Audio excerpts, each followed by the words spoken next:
Baik, Assalamualaikum warahmatullahi wabarakatuh.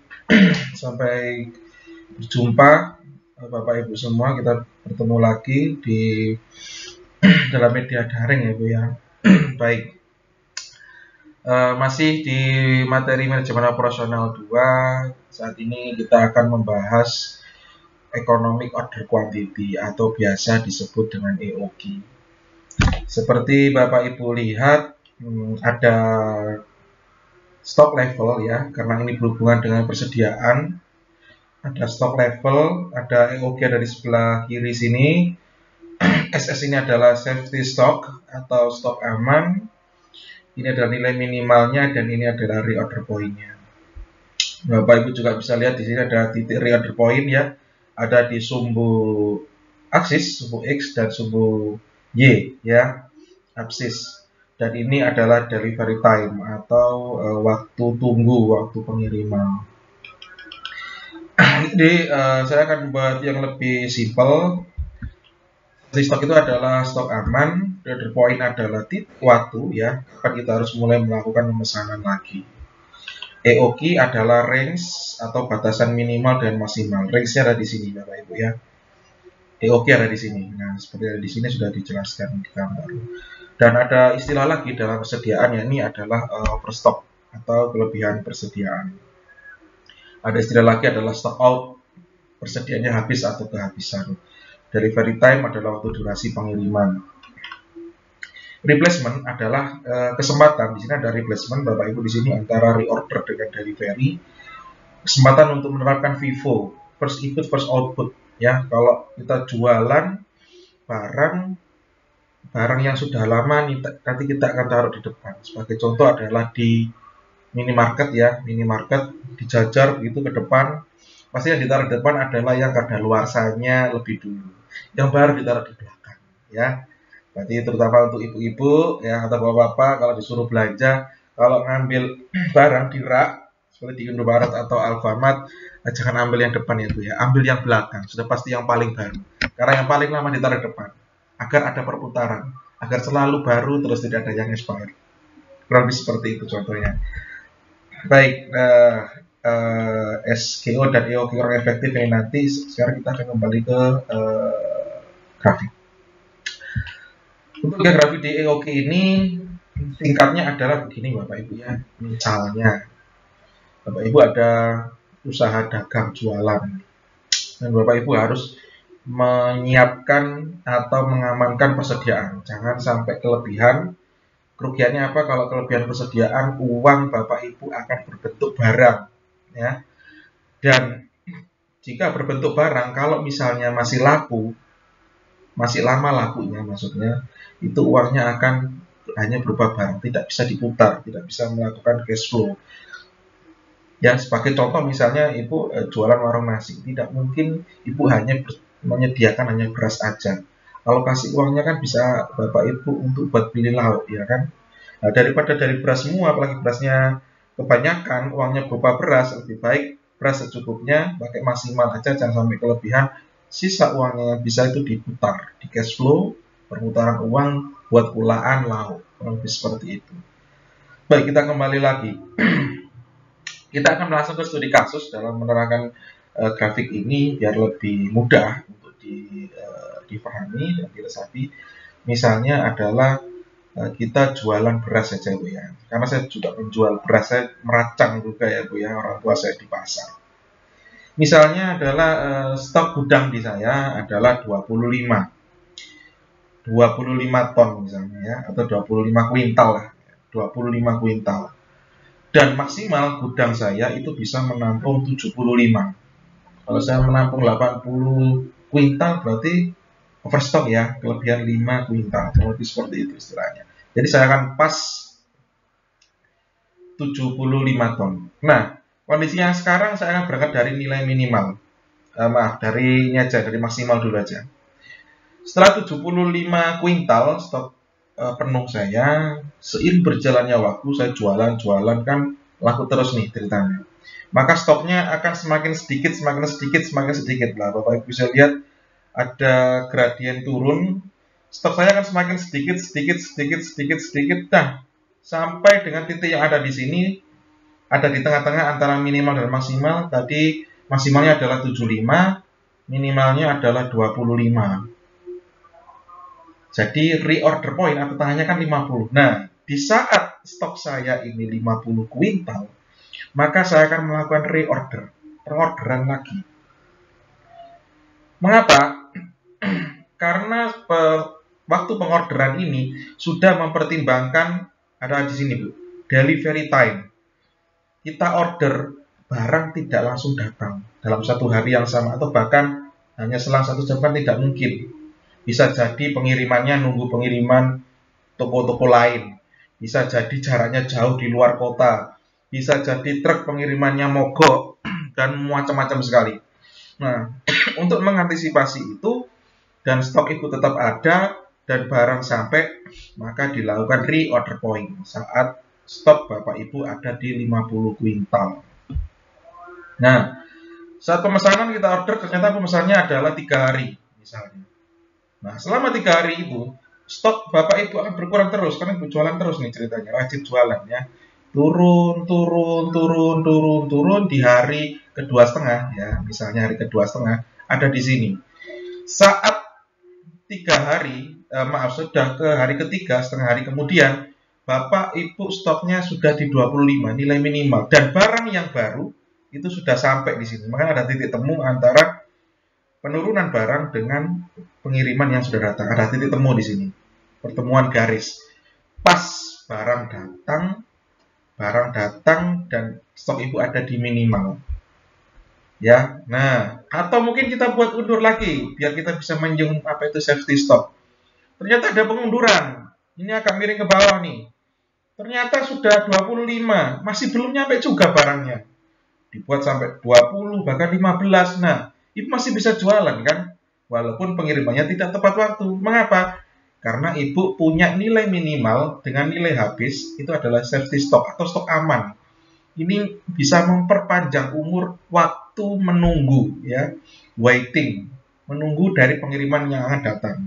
Kalau ini kan garisnya tebal ya Bu ya, jadi ini masih aman sebenarnya. Tapi kalau sudah titik-titik begini, ya, titik-titik begini, arti ini kritis, harus cepat nyampe nih sebelum saya kehabisan, atau biasa disebut dengan stock out, kehabisan. Ada di sini, ya. Barang nyampe, ya masuk sudah.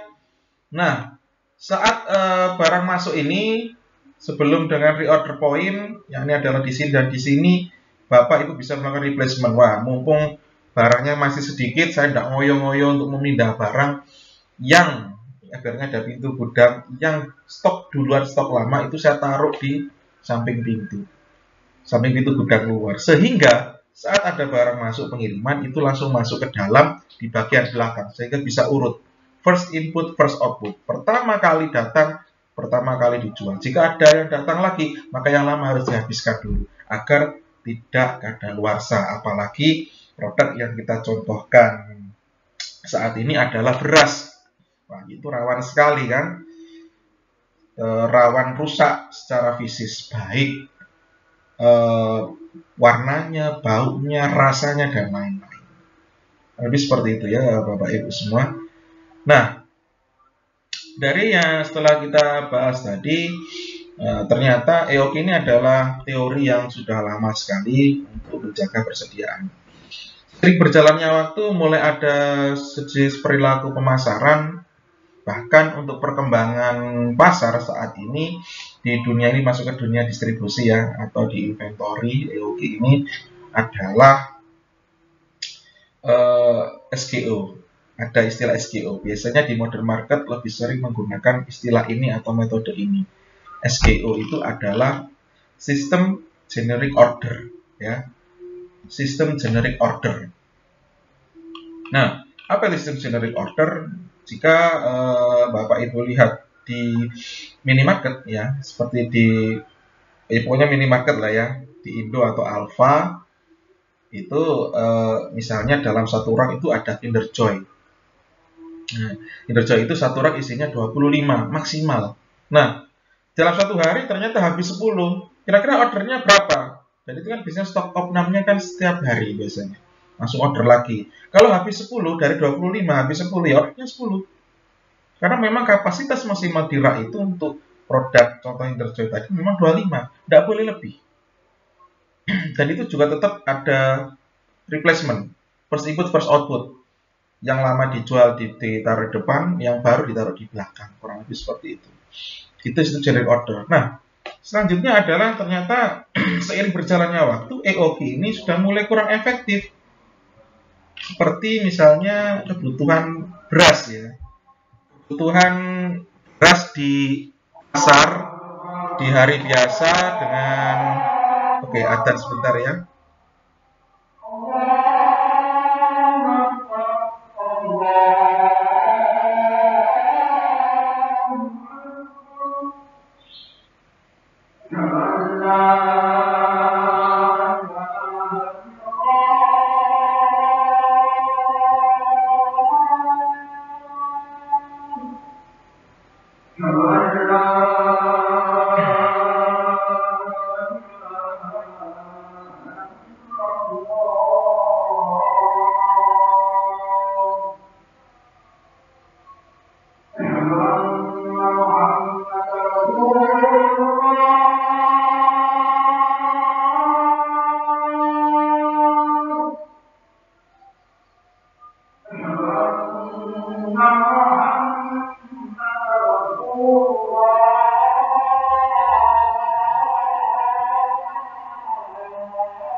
Baik, kita lanjutkan lagi.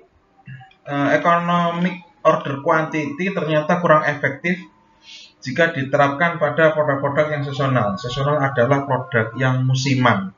Ya Bapak Ibu ya, contoh misalnya kebutuhan beras di hari biasa dengan kebutuhan beras saat menjelang lebaran atau puasa. Pasti berbeda kan? Nah, ternyata EOG ini kurang efektif jika diterapkan dalam sebuah persaingan bisnis. Misalnya seperti contoh ya, saya contohkan ada seorang pedagang beras itu dia melakukan strategi pemasaran dengan memanfaatkan produk-produk seasonal. Contoh beras saat panen, ya jauh dari hari lebaran, itu harganya 7.000 kulaannya. Nah, saat kula 7.000 dia membeli dalam jumlah banyak, dia stok dengan kondisi gudang yang aman karena beras ya harus ada sirkulasi, harus ada ventilasi udara, harus bersih, tidak boleh lembab, kering dan lain-lain. Nah, saat mendekati lebaran atau mendekati hari-hari bulan puasa ya, sebelum lebaran, harga mulai naik. Itu sudah perilaku. Mengapa? Pertama, permintaannya banyak, sedangkan persediaannya terbatas sama dengan hari-hari sebelumnya. Itu poin yang pertama. Alasan pertama. Poin yang kedua adalah inflasi. Bapak Ibu pasti paham kan? Ada THR, ada uang banyak uang yang beredar di pasaran. sehingga otomatis memicu harga-harga barang yang persediaannya terbatas itu tidak seimbang dengan permintaan yang sangat banyak seasonal di musim tertentu, sehingga otomatis harganya akan menjadi mahal. Misalnya tadi kulaknya adalah 7.000, tapi harga jualnya yang biasanya hanya 8.000 ngambil untung 1.000 per kilo, ternyata harga jualnya karena persediaan terbatas di pasaran, harga jualnya adalah 10.000. Sehingga tadi yang kita jualan, kita kulaan 7.000, yang biasanya untung 1.000, tapi saat menjelang lebaran menjadi untung 3.000 karena mengikuti harga pasar. Itulah kenapa EOG ini juga kurang efektif jika diterapkan pada produk-produk yang seasonal seperti kebutuhan beras, bahan-bahan pokok lain menjelang lebaran yang seperti kurang lebih seperti itu ya, Bapak Ibu. Baik, nanti kita bisa lanjutkan lagi, Bapak Ibu dan rekan-rekan mahasiswa yang lain, kita bisa diskusi tanya jawab lewat grup. Saya rasa cukup untuk pengantar materi Economic Order Quantity. Dari saya terima kasih. Saya akhiri. Wabillahi taufiq wal hidayah. Wassalamualaikum warahmatullahi wabarakatuh.